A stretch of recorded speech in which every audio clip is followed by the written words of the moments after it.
Chapitre 15.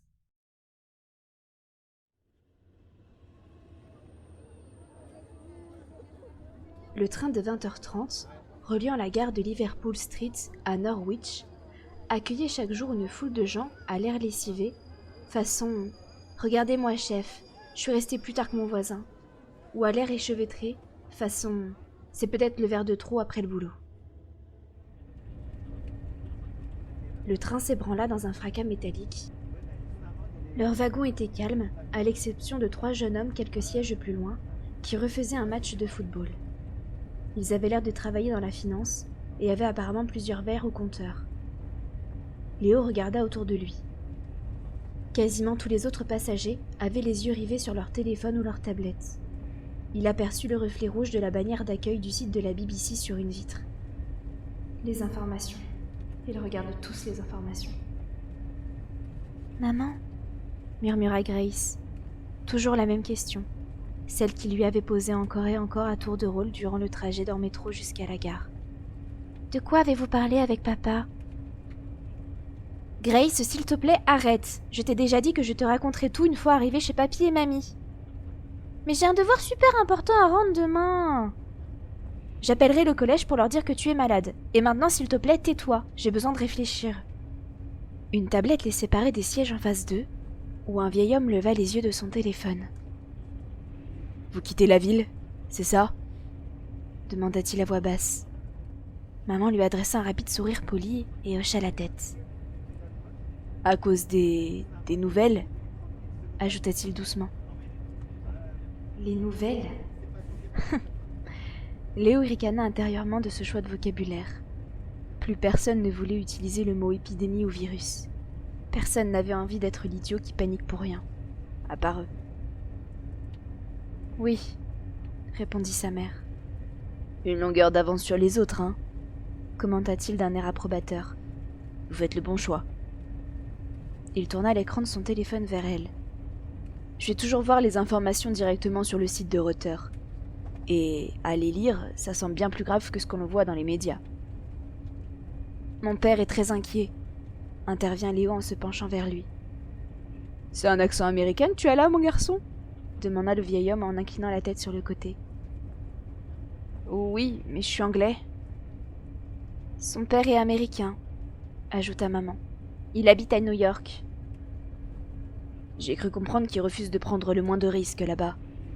Ils ont programmé la loi martiale et ils ont mobilisé la garde nationale, n'est-ce pas ? » C'est exactement ce qu'a dit mon père. Mais ici, on dirait que pour eux tout va bien. L'homme sourit. Je sais. Surtout ne paniquez pas, tout ira bien, restez sagement assis, prenez une tasse de thé et regardez Miss Marple. Jennifer rit poliment et demanda « Et vous ?» Elle s'interrompit pour vérifier que personne n'écoutait leur conversation. « Est-ce que vous aussi vous prenez des précautions ?»« Moi ?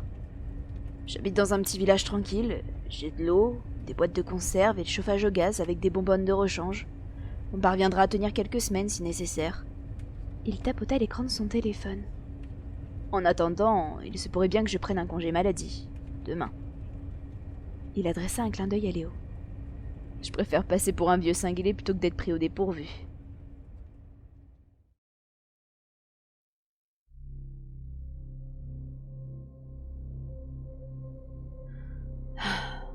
Formidable, soupira Stewie Delaney en apercevant le feu rouge au loin. Il relâcha la pression sur le levier de vitesse et abaissa progressivement la manette des freins. Ils venaient enfin de sortir de la succession d'arrêts et de redémarrages de Londres et abandonner derrière eux les lueurs verdâtres de la capitale pour s'enfoncer dans les ténèbres relatives de la campagne. Un brouhaha agaçant d'échanges radio sortait des haut-parleurs dans son dos. Des commentaires des autres conducteurs encore coincés dans les encombrements ferroviaires de la fin de journée. Quelques boutades déplacées à l'égard de passagers malchanceux et hors d'haleine courant derrière le train qui venait de démarrer. Ou encore quelqu'un qui ressassait avec mauvaise humeur les dernières nouvelles de la journée au sujet des flots de migrants sur la Méditerranée. Il ne manquait plus que ça, tiens. Ils ont tous décidé de se pointer chez nous maintenant. Stewie avait croisé les doigts pour que le trajet se déroule sans encombre jusqu'à Norwich. Dans 2 heures, il aurait fini sa journée. Le train s'arrêta enfin dans une secousse, et Stewie décrocha la radio. Ici Stewie sur la ligne 9, en partance de Liverpool Street. Dave, c'est quoi ce feu rouge? Tu m'as dit que la voie était libre.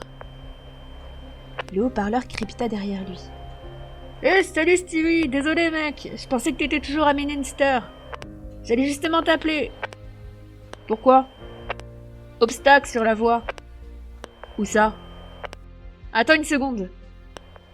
Il le garda en ligne, et Stewie entendit d'autres voix en fond. Un éternuement et quelqu'un qui s'excuse.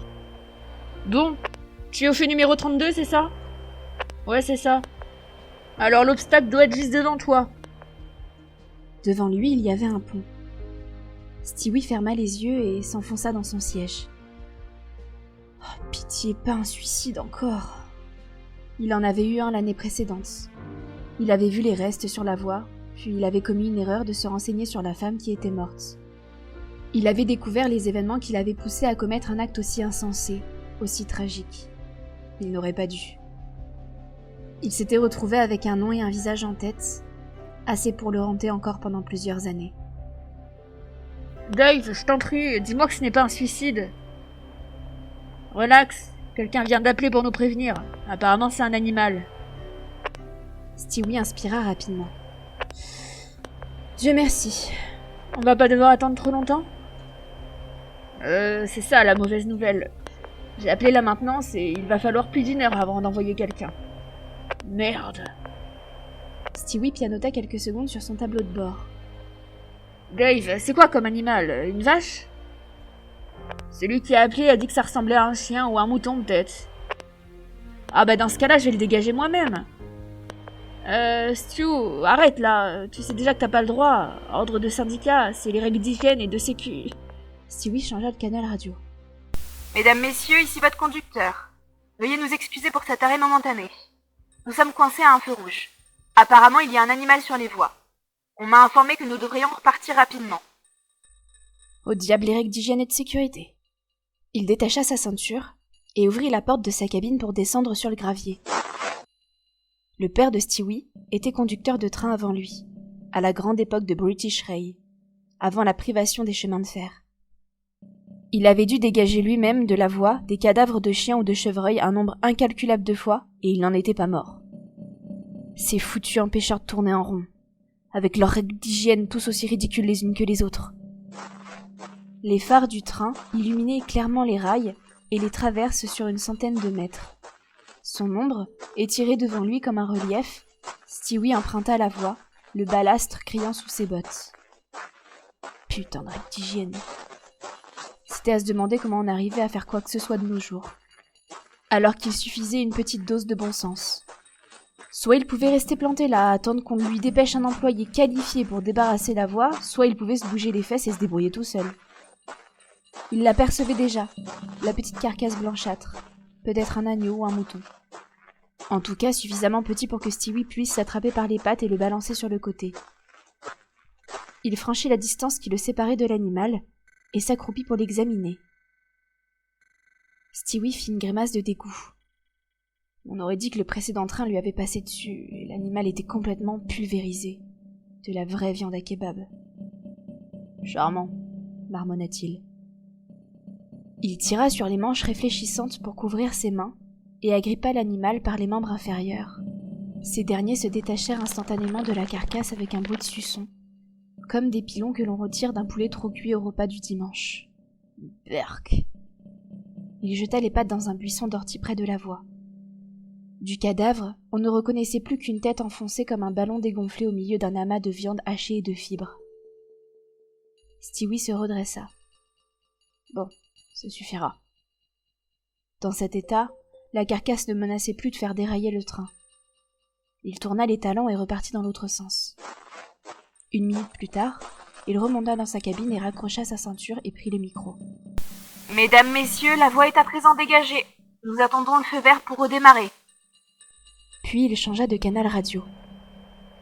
Dave, ici Stewie. J'ai viré la bestiole, je suis prêt à repartir. Pas de réponse. Étrange. Et y a quelqu'un? Mec, C'est encore Stewie, j'ai retiré l'obstacle de la voie, tu peux annuler leur quête de maintenance. Je peux avoir le feu vert, s'il te plaît? Après une minute d'attente, le haut-parleur crépita enfin. Désolé, Stewie. Tu disais que t'as dégagé la voie? Ouais, qu'est-ce qui se passe? Tu posais une perche ou je t'ai dérangé? Non, mais on reçoit pas mal de messages de là-haut. Le jeune homme semblait stressé, distrait. Stewie n'avait jamais rencontré Dave, mais il entendait sa voix depuis 5 ans qu'il conduisait le Norwich Land. Il s'imaginait un grand type un peu palo, avec une pomme d'Adam protubérante et des yeux exorbités. Des soucis?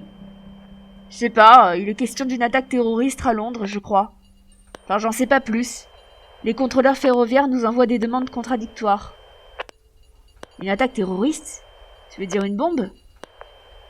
Je sais pas, apparemment ils veulent faire fermer toutes les gares de Londres tout de suite. D'accord, mais moi je suis partie de Londres. Enfin, juste à temps, on dirait. Je pourrais avoir mon feu vert, du coup? Tu as dit que t'avais débarrassé la voie? Stewie hocha la tête et aperçut son reflet dans le pare-brise. Ouais, c'était plus que de la bouillie. Un mouton décomposé, je crois. Ça devait faire des jours qu'il était là. Il remarqua un petit point noir sur sa joue gauche. Il voulut l'essuyer, mais quand il regarda son doigt après coup, il vit une trace de sang. Oh, super.